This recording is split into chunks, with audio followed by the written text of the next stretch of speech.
yung mga bagay na ginagawa namin nung kami mga Kristiyano at kami pumasok sa Islam, iniwan namin. Ang masakit, yung iniwan namin, kayo ngayon ang gumagawa.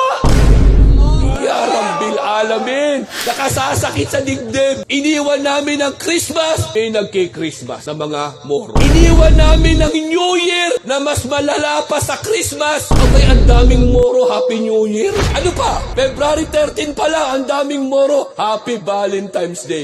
May mga puso pa.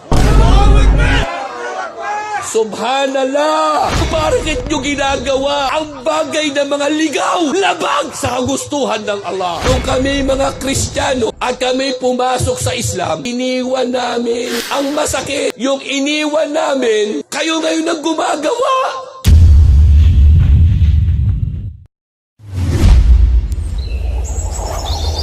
محمد كان علم كليبس. محمد كان علم كليبس.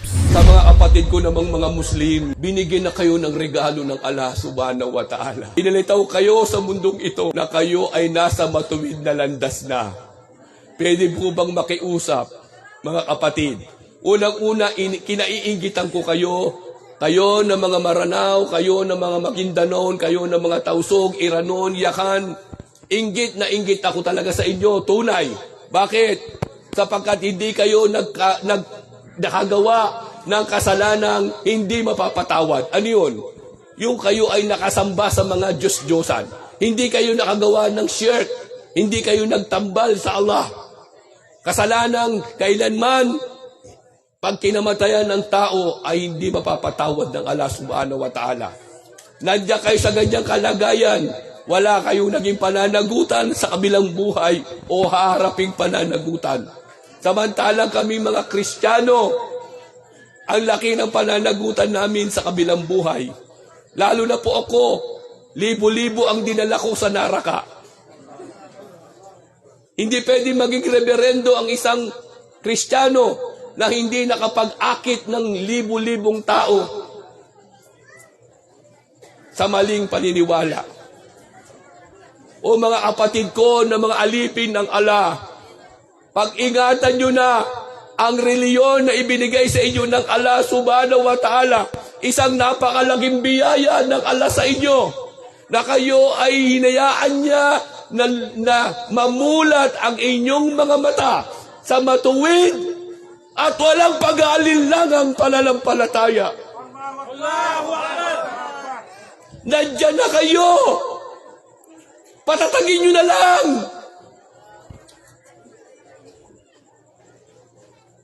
Huwag na kayong bumitaw!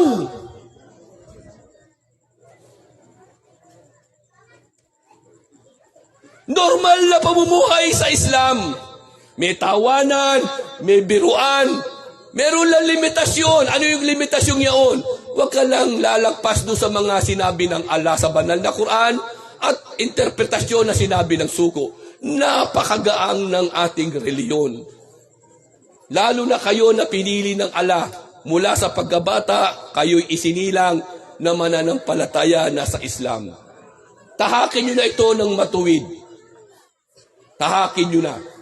Ang masakit madalas nasasaktan ang puso ko. Alam nyo kung bakit? Marami sa atin. Marami nagsasabing sila'y born Muslim. Nandiyan na kayo sa tama. Nagtataka lang ako. At sana itanong nyo rin sa sarili nyo. Yung mga bagay na ginagawa namin nung kami mga Kristiyano,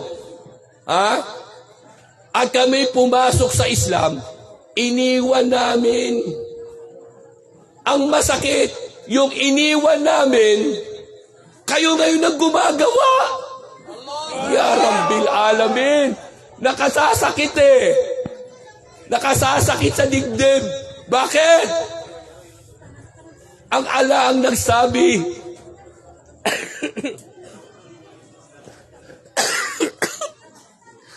Ang Allah mismo ang nagsabi na kayo ay pinili ng Allah subhanahu wa ta'ala bilang ambasador niya dito sa dunya. Ambasador kayo, bakit nyo ginagawa ang bagay na mga ligaw, labag sa kagustuhan ng Allah. Iniwan namin ang Christmas, may nagki-Christmas na mga Moro. Iniwan namin ang New Year na mas malala pa sa Christmas. Abay, ang daming Moro, Happy New Year. Astagfirullah, sabi ko, ano yun? Ustad, ano yung kinabihan ng Christmas? Yung Christmas, pagdakila kay Jesus Christ bilang Diyos, anak ng Diyos, share. Marami nagki-Christmas na Moro. Ustad, ano naman yung New Year? Ang New Year, mas malala, mas grabe sa Christmas. Bakit? Ang New Year, ang dinadakila dyan ay si Janus.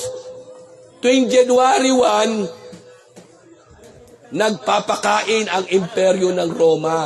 At dinadakila nila ang Diyos-Diyosan na si Janus. Tingnan nyo maging sa Google. Ano ibig sabihin ng New Year? Pagdakila kay Janus. Ang Diyos-Diyosan ng imperyo ng Roma. Walang kinalaman sa Islam, napakalayo. Buti pa yung Christmas Si Jesus Christ, merong kinalaman sa Islam dahil si Isa ibn Maryam ay isa sa mga propeta ng Allah. O at least yung Christmas, bagamat shirk, merong relasyon sa atin. Pero yung New Year, walang kinalaman sa atin. Sobrang shirk. Sagad sa shirk. Grabe, iniwan naming mga Kristiyano yan Dahil alam namin yan ay pagsamba sa Diyos-Diyosan. Tapos ang mga Moro ng New Year.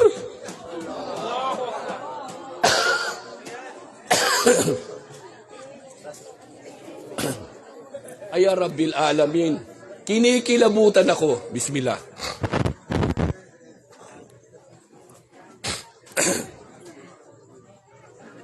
Ano pa?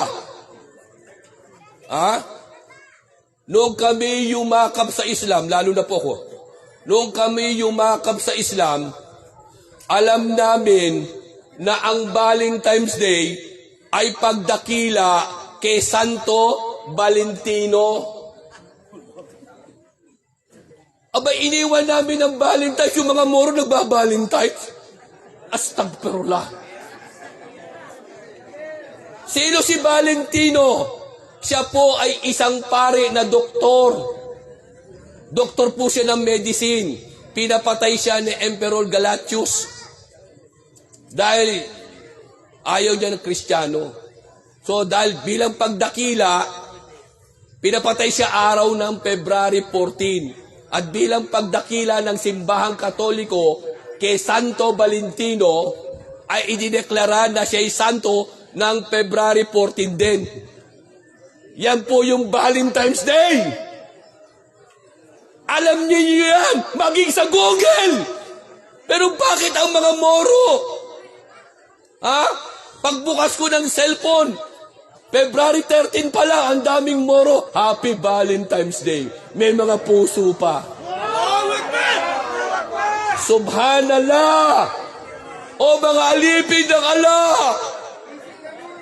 Nang yakapin ko ang Islam. Mas minahal ko ang aking mga kapatid na Muslim kaysa sa sarili ko. Ayoko pasakitan kayo. Sapagkat kayo ang taong aking hinahangaan dahil kayo ay walang utang sa Allah subhanahu wa ta'ala.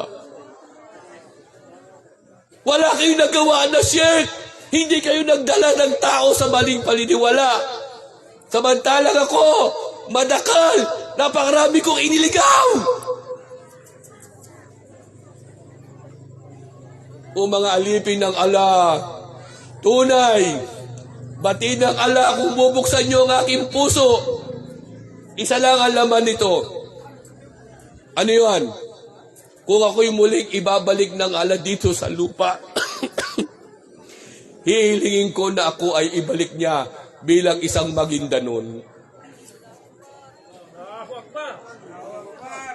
Ako ay iliwal ng isang babaeng Maguindanon. Ay bakit Ustad? Dahil naiinggit ako sa Maguindanon. Bakit? Sapagkat grabe, lahi yata nila ang husay sa pagdalit, sa pagbigkas ng mga ayat ng Quran. Kinikilabutan ako pag bumibigkas ng Quran ang mga Maguindano. Kaya sabi ko, Ya Allah, kung papaintulutan mo kung ibalik dito sa dunya, paintulutan mo kung iluwal ng isang babaeng Maguindanon. At sana yung nanay ko na yon, pang-apat sa asawa ng aking ama. Para kompleto lalo ang ayat ng Quran. Ya Rabbil Alamin, mga kapatid, ayoko na pong pakabain ang aking sasabihin. Umaasa po ako na kapag iwan po ako ng kaunting mensahe sa inyo, huwag niyong kalimutan, gusto ko kayong hindi dito makita muli sa dunya.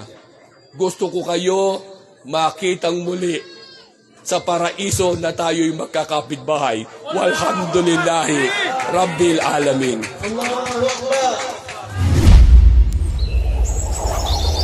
محمد كان علم كليب. محمد كان علم كليب.